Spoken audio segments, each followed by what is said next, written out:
ఆయన వేరే అలిగా ఏడు ఎక్కడ లంచాడు.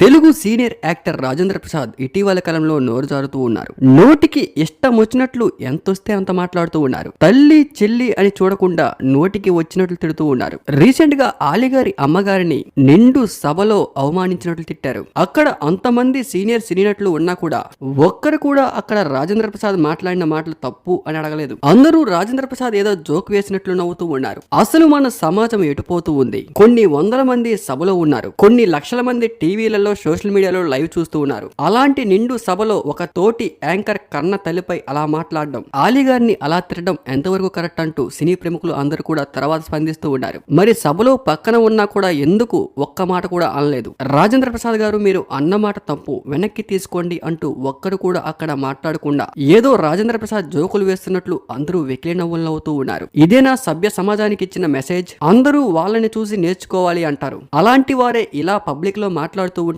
మరి సామాన్య మానవుల పరిస్థితి ఏంటి? అది కూడా చిన్న చితక మాట కాదు. కన్న తల్లిని ఒక నిండు సభలో అలా అనడం ఎంతవరకు కరెక్ట్? ఇద్దరి మధ్యన ఎంత స్నేహమైనా ఉండొచ్చు.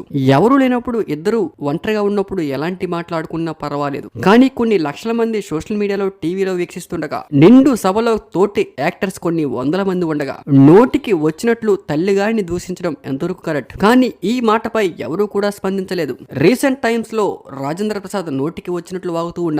Cinema heroine Jabardasth anchor YCP MLA Roja గారిని కూడా నిండు సభలో దీన్ని నేను హీరోయిన్ ని చేశా అంటూ వెకిలిగా నవ్వుతూ మాట్లాడారు. మరి దీనిపై మీ అభిప్రాయాన్ని కామెంట్ రూపంలో తెలపండి. Thank you for watching.